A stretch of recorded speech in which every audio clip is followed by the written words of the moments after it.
One of the books in my Word on Fire Classics collection is Thomas Merton's The Seven-Story Mountain.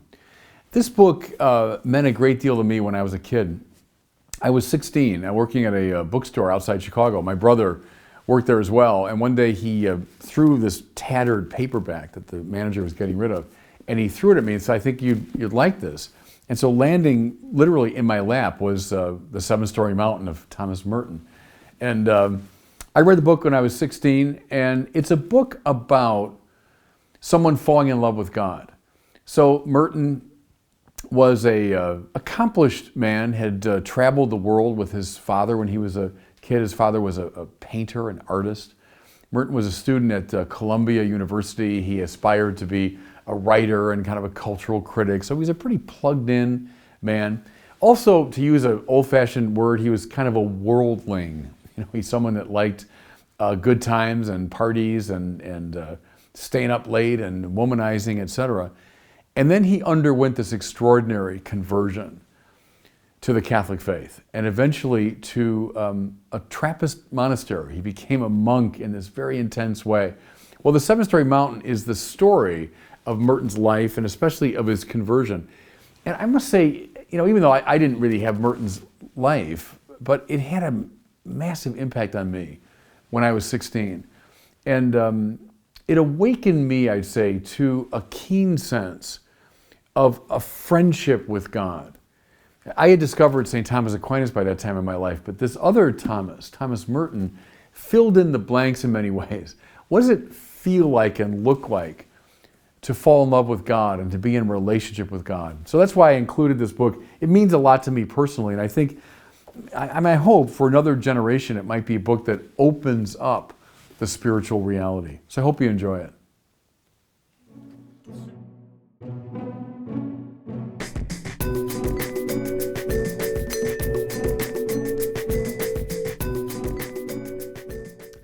Another of the books in my Word on Fire Classics collection is St. Augustine's Confessions.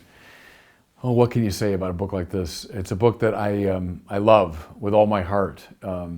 Years ago, one of my great professors, Robert Sokolowski, said there are certain books that you should read every year of your life because as you mature, the book just keeps opening up in newer and deeper ways. I can't say I follow that advice with regard to every great book, but I've come close with this one. I've read the Confessions through, 6 or 7 times in my life, and that's true. What Sokolowski said, that it just keeps opening up different dimensions. The opening page has that line that I've said is the single greatest line of Christian anthropology. Lord, you've made us for yourself, and therefore our heart is restless until it rests in thee. That's what this book is about. It's about a restless heart. This young guy, Augustine, brilliant, but like a lot of young kids, conflicted, searching on all sorts of different paths, till he finally was led, by God's grace, to the Christian faith. But it's a book of permanent relevance because of that great theme. Lord, we're hungry for you. From Augustine to Bruce Springsteen, right? Everybody's got a hungry heart. And it's the story of a very articulate man whose hungry heart led him to Christ. Another great thing, too, about this book is it's quite rightly described as the first great autobiography in the West. There had been biographies of great people. Think of Plutarch's lives, for example. But there was never an autobiography before this book. Someone looking deeply within. In that sense, without this book, you'd have no Shakespearean soliloquies. That movement within begins in many ways with this great book. Another one of my professors years ago introduced this book by saying it's fundamentally a prayer overheard. And that's true. From the very first words to the last words, it's Augustine not just objectively describing, but Augustine in dialogue with God. That's why even though this book is written around the year 400, it's this ancient text, and yet I find it reads like a novel. It reads like something that was written 5 years ago, because it's of this permanent value as a description of the hungry heart's quest for God. So that's why we included it in this collection.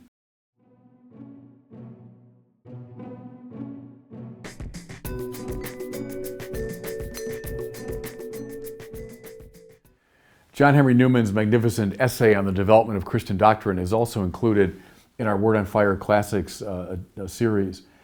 I first came across Newman through a sermon by the great John Tracy Ellis, the American church historian. I was a kid, a student at Catholic U, and Tracy Ellis was a great venerable figure, and he preached one day at our seminary, and he made reference to John Henry Newman as the greatest Catholic theologian since Thomas Aquinas. And at the time, I would have heard of Newman, but I'd never read him. And Ellis's sermon was the spark that led me to Newman, and I began devouring his books. Ended up for many years teaching a course in John Henry Newman when I was professor at the seminary. And one of Newman's very greatest books is this essay on the development of Christian doctrine. What's his major point? Well, that Christian dogma and teaching is not so much like a football dumbly handed on from generation to generation. It's more like a river that flows and overflows and is fed by streams and so on. Or it's like a great tree, it's like an organism. And so what we see from the time of the apostles is not simply a handing on of the same thing, but rather the growing from a seed to something far more impressive and luxuriant. It was Newman's answer to the Protestant critique that there are many things within Catholicism that are not in the Bible. Newman's answer was, well, let me show you how these things are not extraneous additions, but rather developments from that biblical source. So it's a very helpful text in the ecumenical conversation and simply in understanding Catholicism. Something else about any text by John Henry Newman. Remember what James Joyce said, the great Irish novelist, when someone suggested that he, Joyce, was the greatest writer of English prose. And he said, oh, no, I'm not. Rather, it was a cardinal of the true church. And he meant John Henry Newman. And so anytime you pick up a Newman text, you're going to be enraptured by its shimmering prose. So I hope that people will just be able to revel a bit in the beauty of this text. And that's another reason why we included it in the series.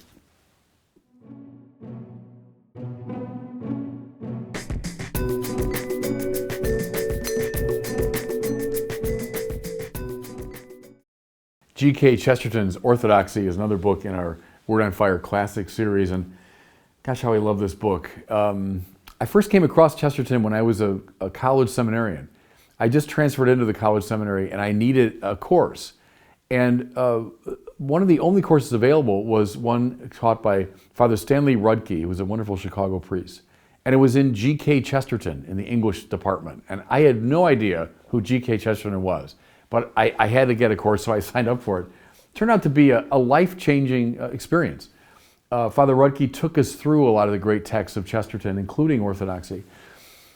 Is there anyone in our tradition more exuberant, more effervescent, more joyous, a better writer than G.K. Chesterton?